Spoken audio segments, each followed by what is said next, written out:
하나님 말씀 봅니다. 하나님 말씀은 누가복음 6장에서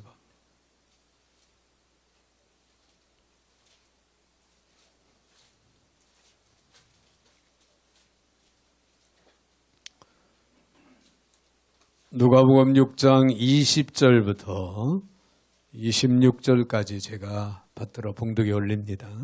예수께서 눈을 들어 제자들을 보시고 이르시되 너희 가난한 자는 복이 있나니 하나님의 나라가 너희 것이며 지금 줄인 자는 복이 있나니 너희가 배부름을 얻을 것이며 지금 우는 자는 복이 있나니 너희가 웃을 것이며 인자로 말미암아 사람들이 너희를 미워하며 멀리하고 욕하고 너희의 이름을 악하다 하여 버릴 때에는 너희에게 복이 있도다. 그날에 기뻐하고 뛰놀라 하늘에서 너희의 상이 큼이라. 그들의 조상들이 선지자들에게 이와 같이 하였느니라. 그러나 화 있을진저 너희 부유한 자여 너희는 너희의 위로를 이미 받았도다. 화 있을진저 너희 지금 배부른 자여 너희는 주리리로다. 화 있을진저 너희 지금 웃는 자여 너희가 애통하며 울리로다. 모든 사람이 너희를 칭찬하면 화가 있도다. 그들의 조상들이 거짓 선지자들에게 와 같이 하였느니라. 아멘. 26절까지 들어 봉독에 올렸습니다. 사랑의 주님 감사를 드립니다. 오늘도 어김없이 사랑 가운데 불러주시 또 말씀 앞에 세워주시는 주님, 이 시간도 마음과 뜻과 정성을 다해 하나님을 향하여 신실하게 결단하고 고백하는 시간 되게 하시되 말씀을 잘 듣게 하시고 그 말씀을 따라 순종하고 믿음으로 행할 수 있는 거룩하고 성숙된 그리스도인들이 다 되게 하여 주시옵소서. 오늘도 부족한 종의 입술을 주관하시고 사용하시되 우리 하나님 홀로 영광을 받아 주옵소서. 예수님의 이름으로 기도하옵나이다. 아멘. 아멘. 할렐루야. 우리 한번 옆에 분들하고 한번 인사하실 텐데요. 인사할 때 이렇게 한번 하겠습니다. 심령이 가난한 자가 복이 있습니다. 할렐루야. 네, 심령이 가난한 자가 복이 있습니다. 이승현 집사님은 하영이 아들한테 엄청나게 복을 비네요.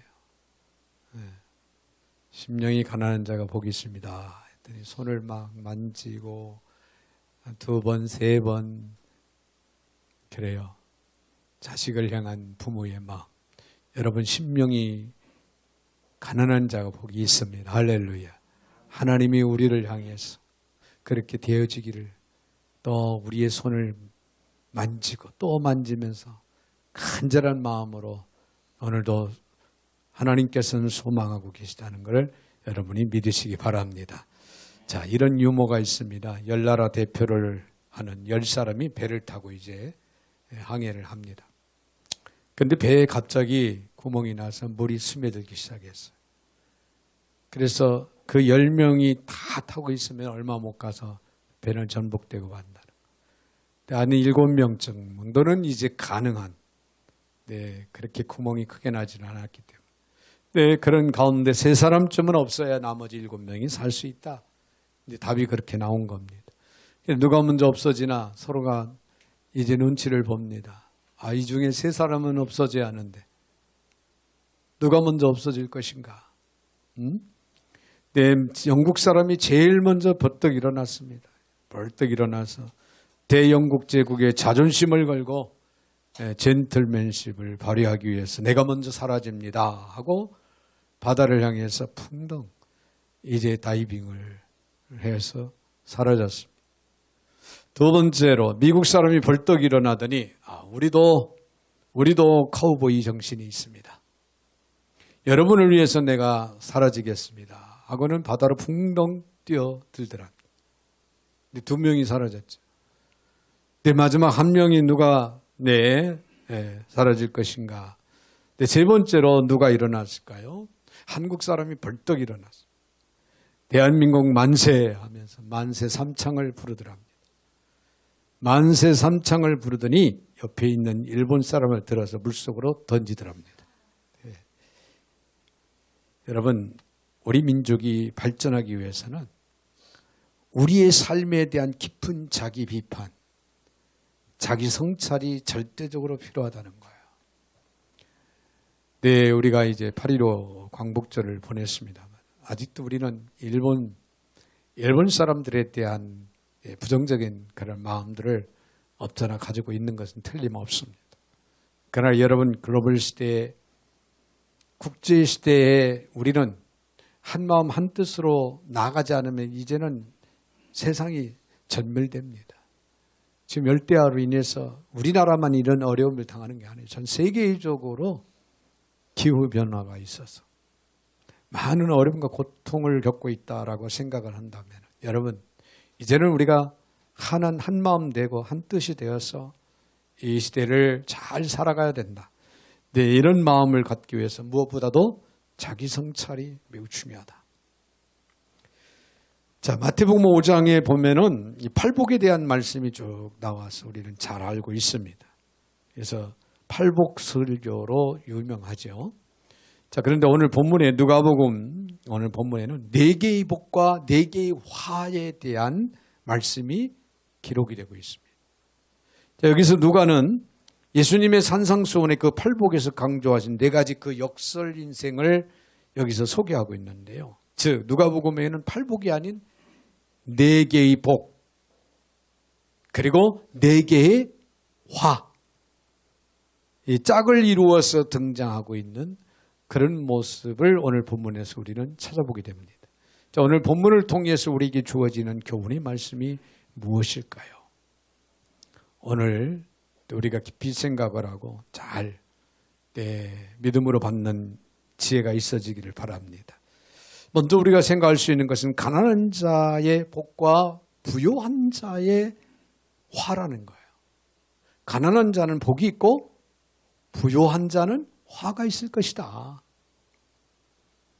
오늘 20절에 있는 말씀을 봅니다. 20절 예수께서 눈을 들어 제자들을 보시고 이르시되 너희 가난한 자는 복이 있나니 가난한 자는 복이 있나니 하나님의 나라가 너희 것이며. 자, 이게 무슨 말입니까? 가난한 자는 하나님 나라를 소유하는 복을 누리고 부유한 자는 부유함으로 인해서 위로를 받고 오히려 화를 자초한 인생을 산다, 그런 얘기가 됩니다. 자, 부유하니까 일단은 현실 속에서 위로가 되죠. 그런데 그것 때문에 결국에는 화를 자초하는 인생을 살게 된다라고 하는 결론적인 이야기를 우리 여기서 생각을 하고 넘어가야 돼요. 이것이 과연 물질의 가난함을 예찬하고 물질의 부여를 정죄하는 말씀이냐? 그건 아니에요. 물질이 많다고 해서 정죄받고 물질이 없다고 해서 복을 받느냐? 그건 아니다, 그 말이에요. 이 말씀의 분명한 의미를 예수님께서는 마태복음 5장 3절에서 말씀하신 것을 통해서 우리는 이해를 할 수가 있는데요. 마태복음 5장 3절 팔복의 그 말씀을 보면은 가난한 심령이 가난한 자, 심령이 가난한 자는 복이 있는 천국이 그들의 것이며 그렇게 가르쳤습니다. 다시 말하면 예수님께서는 심령의 가난함이 제자의 조건임을 여기서 제자들에게 말씀하고 있다, 그런 얘기예요. 자, 여기서 가난하다 원어로 보면요 철저하게 가난한 상태를 의미합니다. 철저하게. 누군가 의존하지 않으면 살아갈 수 없고 누군가가 도와주지 않으면 삶을 살아감에 불가능한 그런 상태.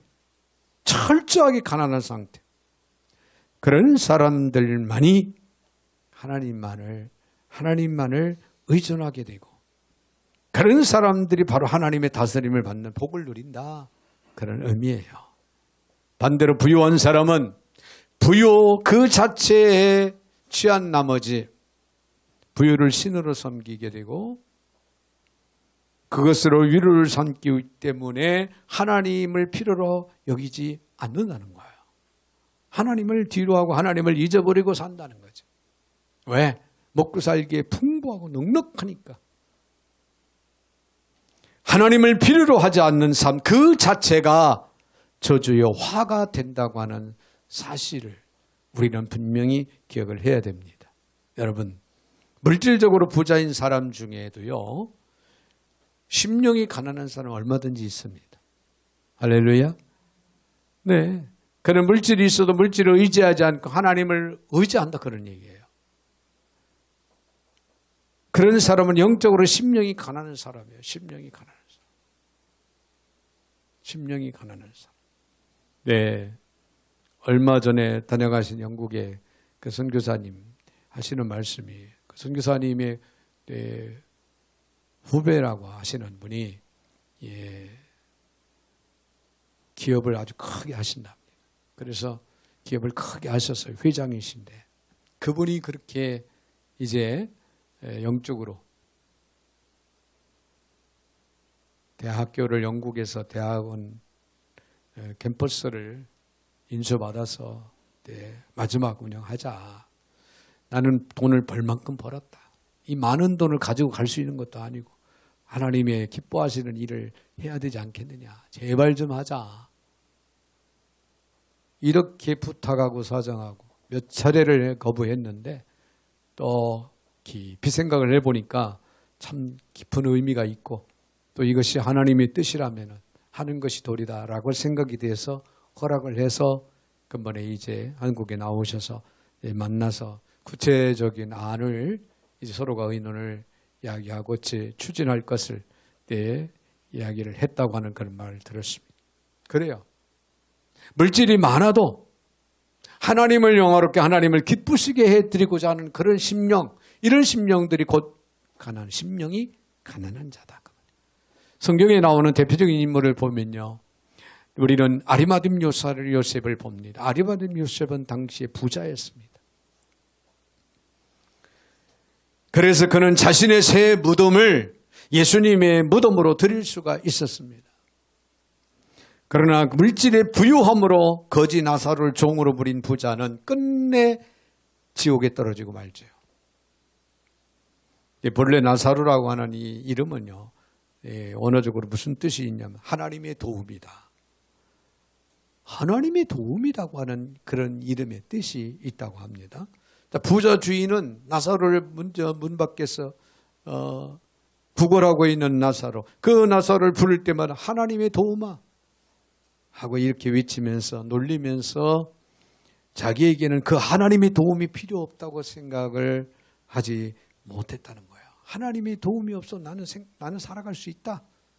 그런 아니라는 생각을 가지고 살다가 결국에는 그 부요가 그 부자에게는 화가 되고 말았다. 그런 얘기예요. 여러분은 겸손히 하나님만을 의지하고 사는 복된 심령이 가난한 그런 사람인지요?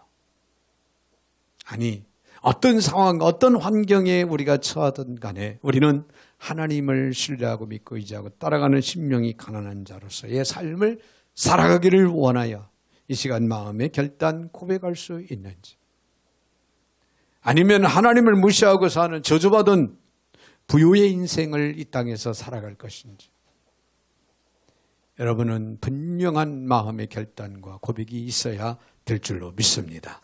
그런가 하면요, 줄인 자의 복과 배부른 자의 화를 우리는 생각을 합니다. 21절에 보니까 지금 줄인 자는 복이 있나니 너희가 배부름을 얻을 것이며 지금 우는 자는 복이 있나니 너희가 웃을 것입니다. 그런 말씀이 기록이 되는데요. 오늘 21절에 이 말씀의 짝은 25절에 나옵니다. 화 있을진저 너희 지금 배부른 자여 너희는 줄이려다. 화 있을진 너희 지금 웃는 자여 너희가 애통하며 울 것이다. 여기서 이 두 말씀을 비교해 볼 때 우리는 이 땅에서 줄인 자의 기아를 동정을 합니다. 배부른 자의 특권을 동경하기도 합니다. 그러나 예수님은 여기서 또 하나 당신을 따르는 제자들의 역설 인생을 말씀하고 있어요. 한마디로 줄인 자가 복되고 배부른 자가 화가 있다, 그런 얘기예요. 근데 우리는 이거를 현실 속에서는 거꾸로 이해를 하고 거꾸로 받아들일 수밖에 없겠지요. 어떻게 줄인 자가 복이 있느냐? 줄인 자는 배고프니까. 이것은 내 슬픔이고 고통이고 말할 수 없는 절망이죠. 배부른 자는 이거는 넉넉하고 풍요로우니까 이게 복이 있는 것이 아닌가 이렇게 생각을 할 수가 있죠. 자, 그런데 주님은 단순히 물질적인 줄임과 배부름을 말씀하고 계시는 것이 아니라는 사실이에요. 마태복음 5장 6절의 말씀과 비교를 해보면 마태복음 5장 8복에서 6절에 의에 줄이고 목마른 자는 복이 있나니 그들이 배부를 것이며 그렇게 기록하고 있죠. 앞에 말씀에 줄이고 목마름의 대상을 무엇이라고 말씀하십니까? 여기서 의라고 말합니다. 의. 언어로 보면 성경 중심 사상, 하나님의 본성이다. 그런 뜻이 담겨져 있습니다. 의에 줄이고 즉 하나님의 말씀 중심의 삶을 사는 자가 복이 있다. 우리는 이 의의 절대 근원이 누구인지를 잘 알고 있습니다. 하나님이 우리의 의가 됩니다. 할렐루야. 그럼 우리는 하나님 중심에서 살아가야 된다는 거예요. 그러므로 여기 줄이고 목마름은 다른 것이 아니라 하나님에 대한 줄이고 목마름인 것입니다.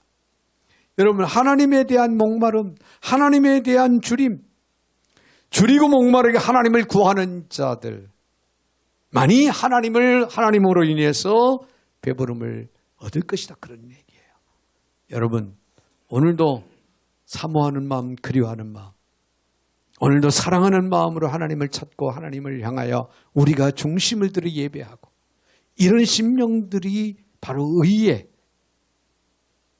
줄이고 하나님으로 인해서 줄인 자의 삶을 살아가는 심령들인 거예요. 할렐루야. 의의 반대는 뭘까요? 불의함입니다. 불의함. 이 불의함 속에 있을 때 우리는 불행한 자가 된다는 사실이에요. 그때 우리는 어떤 것으로도 만족하지 못하는 자가 되고 맙니다. 우리는 돈에 줄이고 목마른 자, 목말라 합니다. 때로는 권력에 줄이고 목말라 하기도 하죠. 때로는 무엇에 줄이고 목마른지도 모른 채 줄이고 목말라 합니다. 그게 바로 오늘 세상 사람들, 불신자들의 삶의 모습이에요. 무엇에 줄이고 목말른지도 모르고 목말라 하고 줄이고 그렇게 살아간다는 거예요. 그래서 이것을 가지면은 이제는 더 이상 바람이 없다라고 생각을 했는데 그것을 갖고 나니까 그보다 더 좋은 것, 더 큰 것을 또 갖기를 원해서 또 달려갑니다. 그게 이 세상의 인생입니다. 만족함이 없어요. 월세 살던 사람이 전세로 가면 좋겠다. 전세로 가니까 또 이제는 내 집, 작은 집이라도 하나 있으면 좋겠다. 집을 하나 장만을 하니까 이제는 18평에서 24평으로 갔으면 좋겠다. 24평에서 33평, 33평에서 40평, 40평에서 60평, 한도 끝도 없습니다. 계속 줄이고 목말라 합니다. 그게 불의함이에요. 불의함을 쫓아 행하는 삶입니다. 네, 요한복음 6장 30, 내게 오는 자는 결코 줄이지 아니할 터요 나를 믿는 자는 영원히 목마르지 아니하리라. 주님이 그렇게 말씀하셨습니다. 할렐루야. 주님을 바라보고 믿고 의지하고 따라가는 자들, 주님 안에서 만족함을 누리는 거예요. 목마름을 가람을 해결받습니다. 약속하신 예수 그리스도를 만나는 순간 우리의 마음은 은혜로 가득하고 성령으로 충만한 삶을 살아가게 됩니다. 우리는 그때야 비로소 배부름을 느낍니다. 만족함을 우리는 느끼게 된다. 그런 얘기예요. 우리 역시 예수 그리스도를 만나고 체험한 그 순간 주님의 은혜로 죄사함을 받고 의롭다함을 얻은 충만한 행복 속에 우리가 들어갔고 그런 삶을 지금까지도 지속적으로 살아왔고 앞으로 우리는 살아갑니다. 하늘이 무너지고 땅이 꺼져도 우리는 하나님만을 바라보며 믿고 의지하고 따라가는 그리스도인들입니다. 할렐루야. 하나님 안에서 참 만족을 누리고 우리는 감격 속에 살아간다. 그런 얘기예요. 이렇게 주의 은혜로 충만한 순간부터 우리는 그분의 사랑에 더 굶주리게 됩니다. 그분의 거룩함에 굶주리게 되고 그분의 영광에 더 굶주리게 됩니다. 그리고 그때 우리는 이 지상의 모든 상대적인 욕망으로부터 우리는 자유하게 됩니다. 사도 바울이 고백한 것처럼 세상적으로 가지고 있는 지식, 명예, 권력, 어떤 부귀, 영화 다 모든 것이 다 배설물 여기는 그리스도를 얻고 그리스도에 이르기 위해서 장성한 분량에 이르기 위해서 자기는 몸부림치노라. 할렐루야. 이것이 참다운 하나님을 만난 그리스도인의 삶의 모습이에요.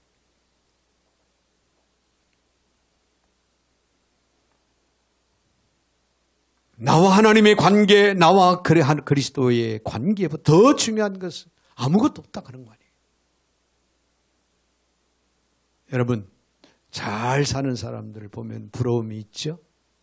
훌륭한 사람들과의 관계를 유지하고 살아가는 사람들 보면 부러움이 없잖아, 있죠?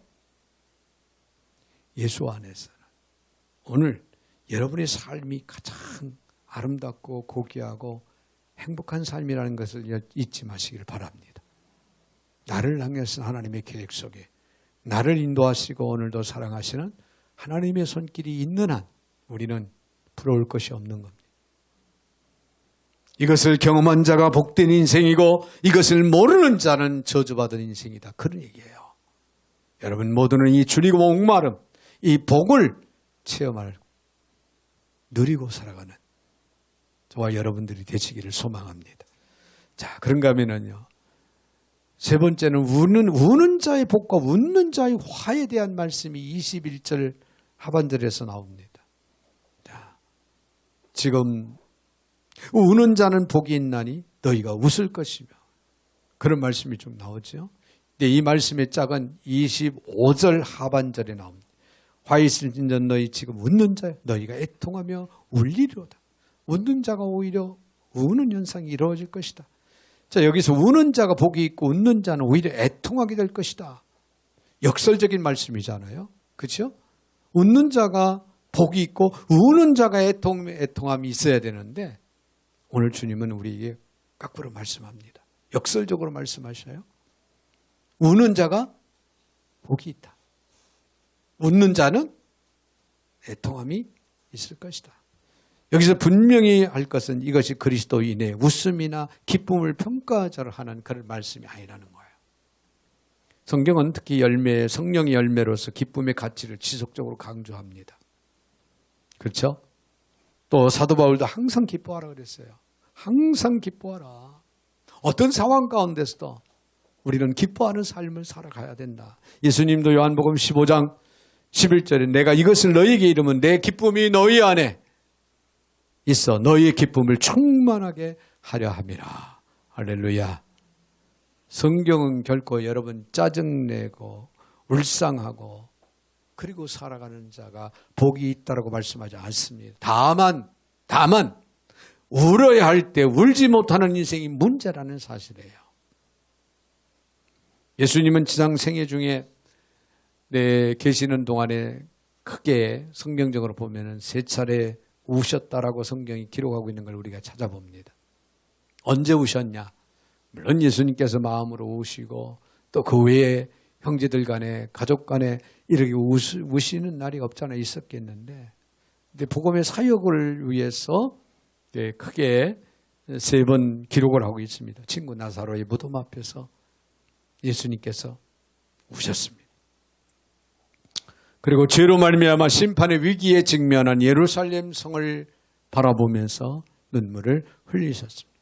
그리고 겟세마네 동산에서 인류의 죄를 지고 죄를 위해서 십자가를 지실 일을 눈앞에 두고 밤새워 통곡으로 눈물로 기도할 때 그때 우셨다라고 기록을 하고 있죠. 여러분 우셔야 할 때 우셨다는 거예요. 여러분이 이 울음은요 결코 슬픔이 깔려 있는 애통함이 아닌 거예요. 복 있는 울음이었습니다. 오늘 우리는 울어야 할 때 오히려 경박한 웃음으로 우리 영적 현실을 피해가고 있는 것은 아닌지 우리는 이 시간 심각하게 생각을 해야 된다. 그런 얘기예요. 여러분 신앙생활하면서 예배 일주일에 한 번만 드리니까 너무 편해. 이거 큰 오산입니다. 크게 잘못된 생각이라는 거 잊지 말아요. 영적 현실을 피해가는 경박한 웃음이라는 거예요.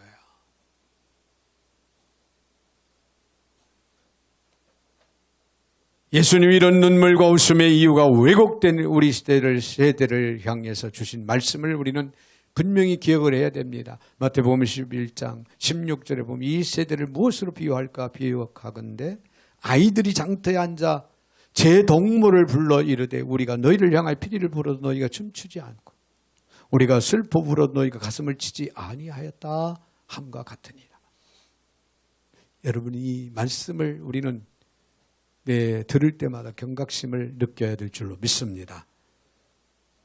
마지막 한 가지 더 우리는 기억할 수 있는 것은 버림받은 자의 복과 칭찬 듣는 자의 화에 대해서 생각을 합니다. 22절 23절을 보면 인자로 말미암아 사람들은 너희를 미워하며 멀리하고 욕하고 너희의 이름을 악하다 하여 버릴 때엔 너희에게 복이 있도다. 그날에 기뻐하고 뛰노는 하늘에서 너희 상이 큼이라. 그들의 조상들이 선지자들에게 이와 같이 하였느니라. 그런 말씀이 기록이 되고 있죠. 자, 예수님은요. 이 말씀의 짝은 26절 마지막 절에서 그 짝으로 우리가 이해를 합니다. 모든 사람이 너희를 칭찬하면 화가 있도다. 그들의 조상들이 거짓 선지자들이 이와 같이 하였느니라. 예수님은 사람들의 칭찬만을 구하는 인생을 거짓 선지자들의 인생이다. 그렇게 지적을 합니다. 반면에 인자 대신 예수님 때문에 욕먹고 예수님 때문에 핍박을 받는 인생은 복이 있다. 그렇게 가르치고 있는 거예요. 여러분, 주님 때문에 여러분 손해본 적이 있습니까? 주님 때문에 우리는 핍박을 받아본 적이 있어요? 주님 때문에 여러분 마음의 상처를 입은 적이 있습니까? 이런 자가 복이 있다는 거예요. 이런 자가 복이 있다. 과거 구약시대에 많은 선지자들이 이런 인생을 살았고 지금도 우리 시대의 선지자인 선교사들이 복음 때문에 이런 인생을 살아가고 있다는 거예요. 네, 그렇습니다. 이슬람교들, 무슬림들, 이들이 있는 그런 나라, 거기서 예수를 믿는다고 하는 것은, 네, 여러분, 가족 간에도 신고를 한답니다. 가족 간에도.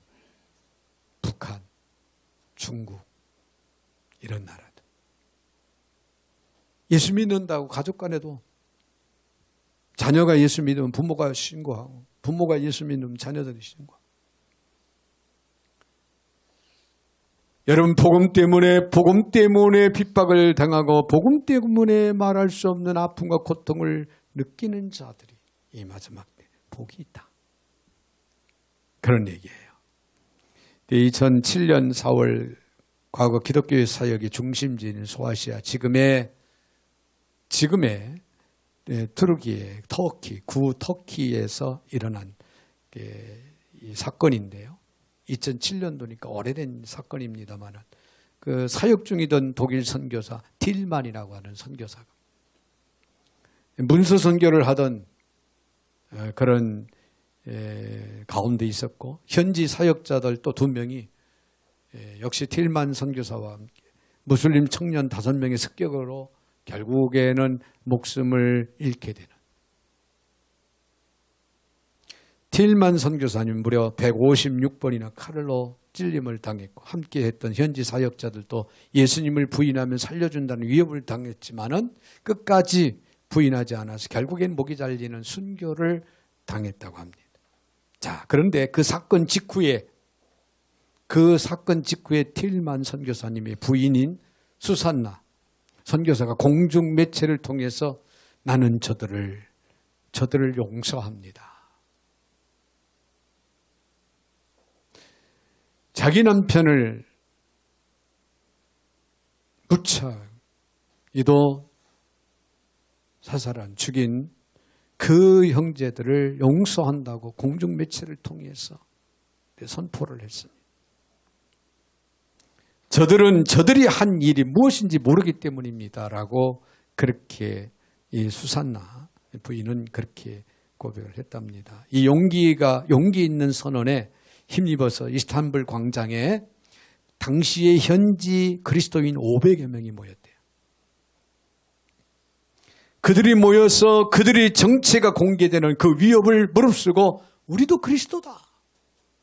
우리를 죽여라. 500여 명 그 그리스도인들이 그 광장, 이스탄불 광장에 모여서 우리도 그리스도인이다. 우리를 죽여라. 목숨 걸고 그렇게 외치는 그런 상황이 벌어졌다고 합니다.